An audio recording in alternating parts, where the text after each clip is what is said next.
hello. Did you say hello? Well, come out of your feathers. First things first, so we'll do the result of last week's quiz, shall we? Now, if you remember, we asked you to identify 3 birds by their names and the names of the sounds that they made. Do you remember, like the cuckoo? Cuckoo. Well, here's the first one coming up now. Not a difficult one. That's it. Well, a lot of you got that. The curlew. Now, the second one, a lot of you got the second one too, because that wasn't very difficult, was it? No, the second one wasn't very difficult, but mind, we want just one name for this one, and here it is, the peeweet. The peeweet, because that's the noise it makes. Now, it's also called a lapwing and a plover, but peeweet was the right one. Now, the third one was a bit more difficult because the noise was a little bit on the faint side, but in any case, you did see them, and you saw an awful lot of them, and there they are, and you know what they are. A lot of you got that one right, too. The kittiwakes.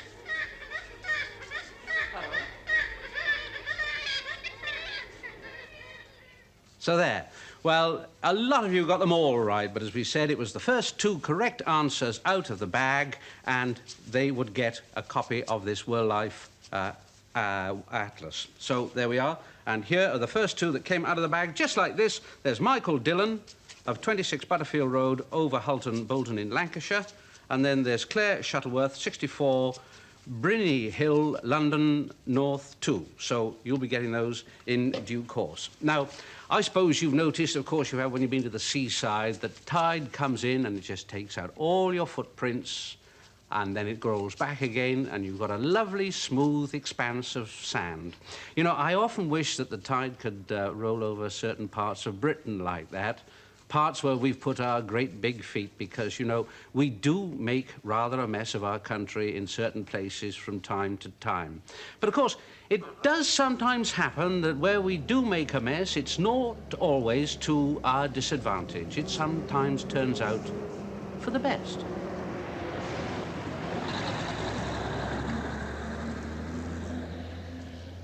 In the old days, gravel extraction was on a much smaller scale. The pits used to be smaller. Slowly, they became colonised by plants and by animals, and in time became beautiful.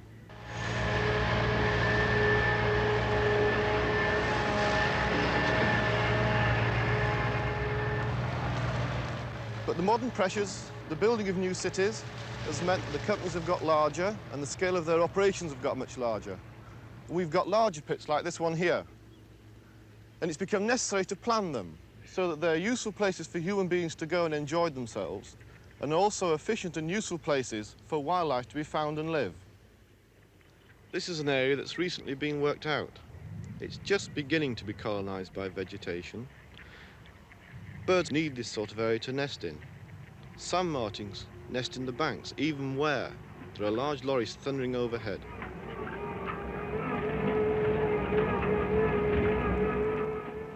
One of our biggest problems is the lack of vegetation around the banks of a pit once it has flooded. The waves tend to batter the shore and cut into it, leaving a small cliff which ducks cannot climb. To overcome this, we asked the Conservation Corps and volunteers to come and plant reeds for us. These reeds are useful for many purposes.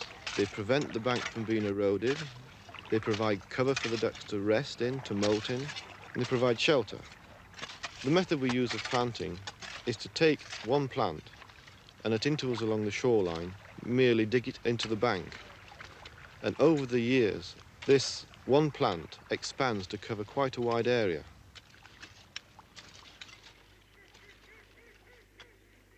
Working here with me are Michael Street and Peter Webb, who we call Fred. Michael works on the animals that live in the plants that surround the gravel pit.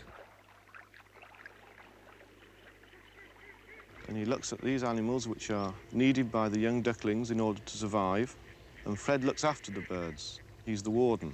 Basically, my job is to monitor the breeding birds and the birds that come here in transient.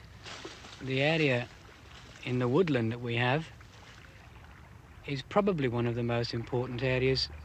When we get really bad weather, and we do sometimes here, the pool inside is still like a mirror, and the water birds are attracted to the area because of this still water.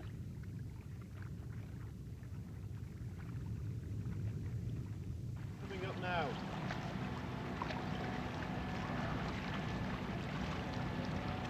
We'll cut him.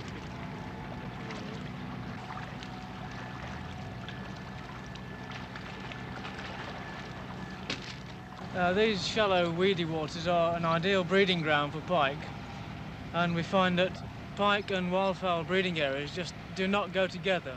The teeth of this pike equip it admirably to hold on to its prey, and we find that they readily take young ducklings, especially when they're diving underwater. For these reasons, pike control is essential in wildfowl breeding areas.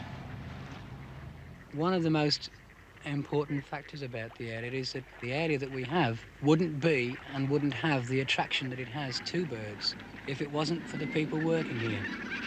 The amount of effort that man puts into the area gives us what we see today, the birds and the insect life and the flora and fauna that we have is only here because we're managing the area, because man is, if you like, interfering, but for the good of nature.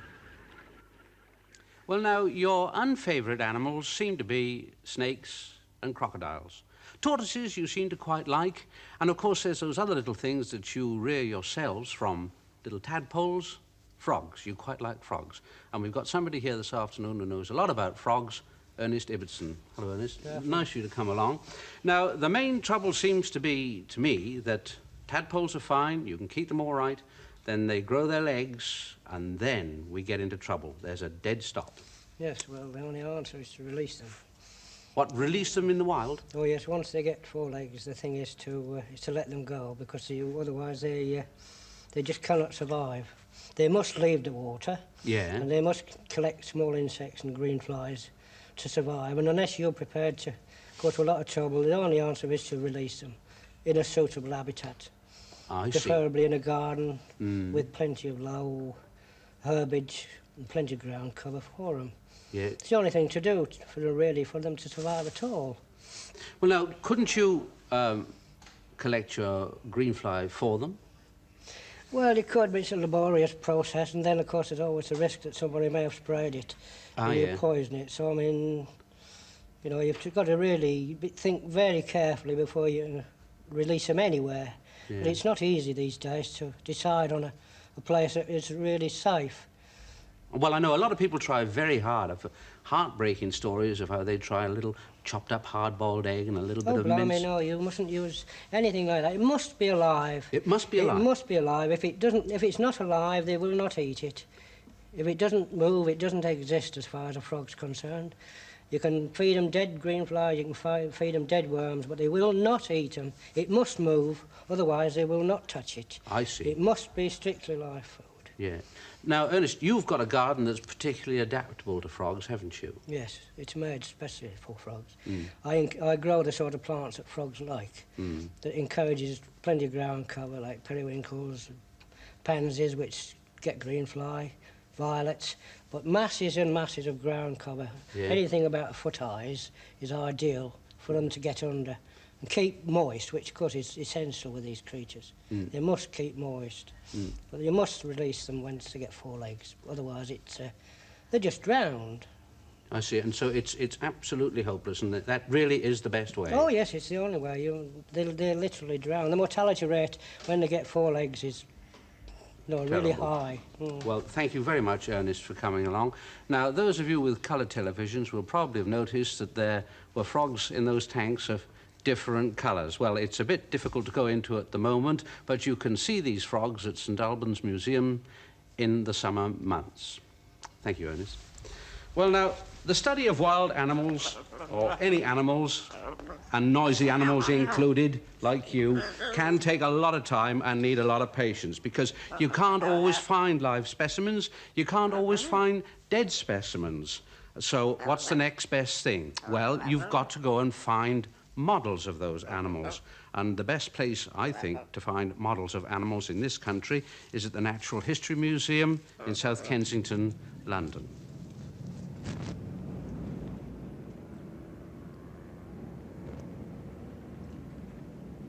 And here, people have been making models for a long, long time of creatures that used to exist on this earth, and of course creatures that still exist here. The beauty of making models of animals, of course, is that you can scale them down if they're tremendously big, or if they're very small, you can scale them up. In the case of a beetle, you can scale a beetle up so that you've got an opportunity to see just how it's made and how it functions. The other great advantage, of course, is that if you're interested in beetles and entomology, you can always find models of beetles here when you can't find the live things out in the country, or at the same time, specimens from abroad. But here, you can find them all. Well, the model makers at the Natural History Museum are headed by Arthur Hayward, who's the head model maker. Arthur, nice for you to come along. I talked about scaling animals down and scaling them up. Do you ever make them to life size? Yes. 2 team members of the model making section, John Coppinger and John Holmes, recently made a full-sized giant squid. Now, what would be the size of a full-size giant squid? Well, the one they made was 32 feet long. Mm.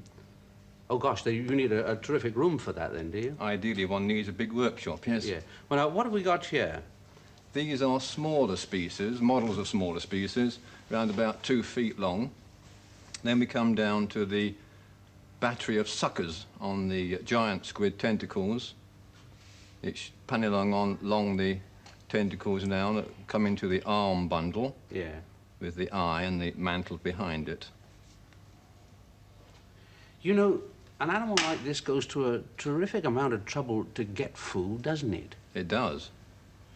Now, did you have a lot of problems making a thing like this? There were certain technical problems, yes. We used fiberglass eventually. Now, where would these animals be found in the wild? Oh, in the deep oceans all over the world. And what would they feed on? It's not quite sure, but they're certainly cannibals. Yeah. And no doubt fish and other sea creatures. And they catch them on the ends of those 2 long rods with these suckers. That's right. They're rather like large bottle tops. Yeah. And these would then be drawn in to the arm bundles and so into the beak and the mouth. You'd get very little chance if you were caught with that fellow, wouldn't you? No chance at all. No. Well, now, you started, obviously, with this prototype here, Arthur, did you? Yes. And worked from there? That's right. Now, we've got some beautiful prehistoric monsters here. What about this one, Arthur?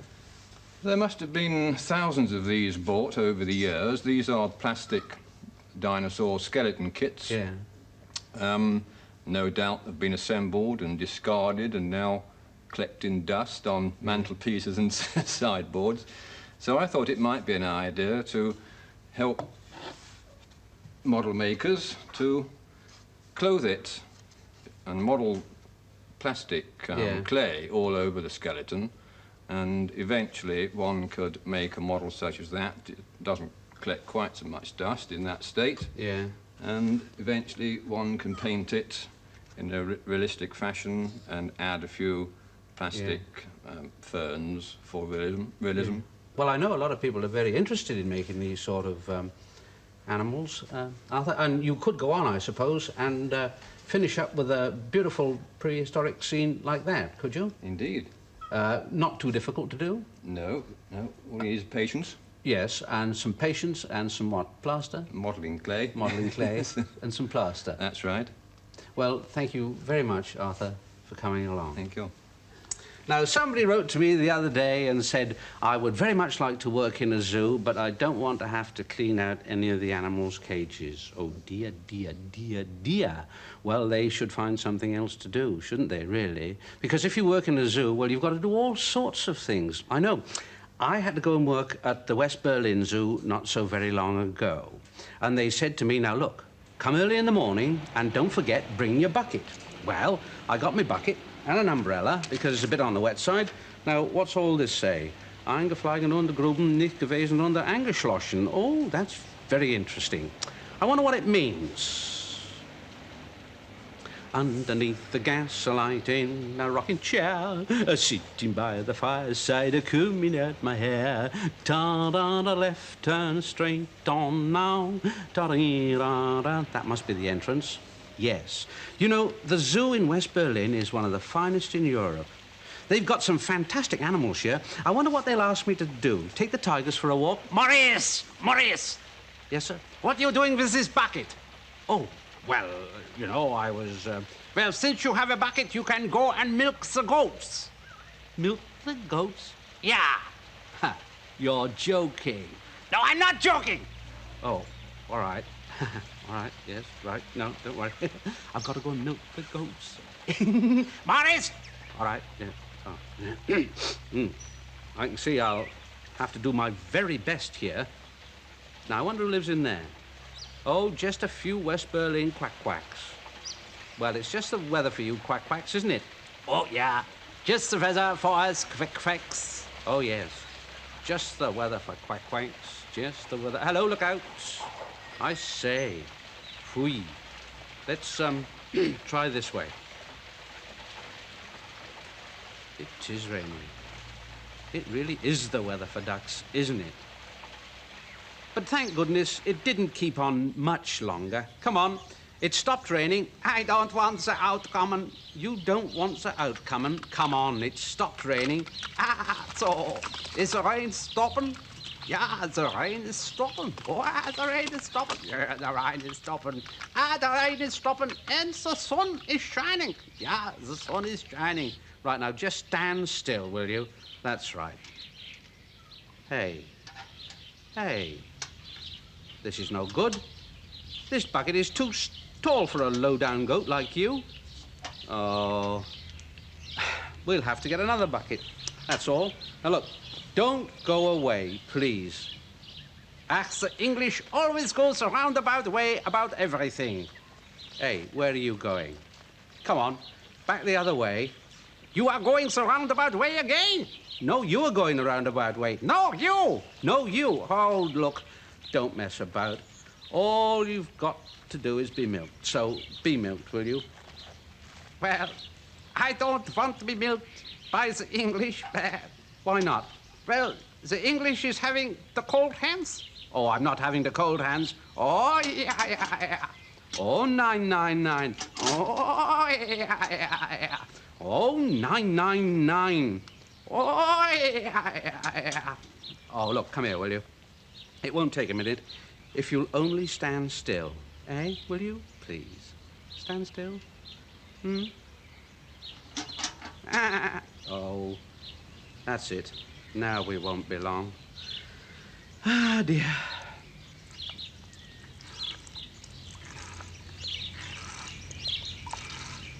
You know, if I could get it to stand on a table, it would be much easier. Look, would you stand on a table if I got one? Nine. It's not standing on the table. Oh. All right, then.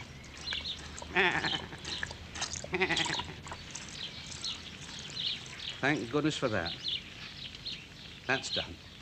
Oh. Quite a nice drop of milk. We'll put it in the nice tall bucket, eh? There.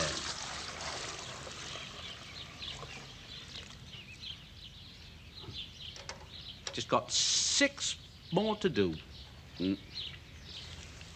Come on. You can go back to your nice hay, and I'll get on with the rest. It's a whole day's work, you know. A whole day's work. Well, we'll be showing you some more of West Berlin Zoo later on in this series. And next week, we're going to show you 2 very famous animals, and they've got some very close relatives. Now, these 2 famous animals have been in the news a lot lately, and here are their close relatives. I want you to identify them. Here they are. Nice little animals, aren't they? Now, their very close relatives have been very much in the news lately. Now, I want you to guess what they are. Don't write to me and tell me. Just for fun, guess what they are. And you'll be seeing their very close relatives on this program next week. So we'll be seeing them next week. And Dottie, you know what they are, don't you? Of course you do. You know them very well indeed, because they're some at Bristol Zoo, so you know them very well. Dottie knows a lot about all the other animals at the zoo, don't you, Dot? You know a lot about a lot of things. You know a lot about us too, don't you? So don't forget, we'll be showing you those animals next week, and Dottie will be here, and we hope that you'll be with us too, and we look forward to seeing you all next week. And so, until then, from all of us here, bye-bye.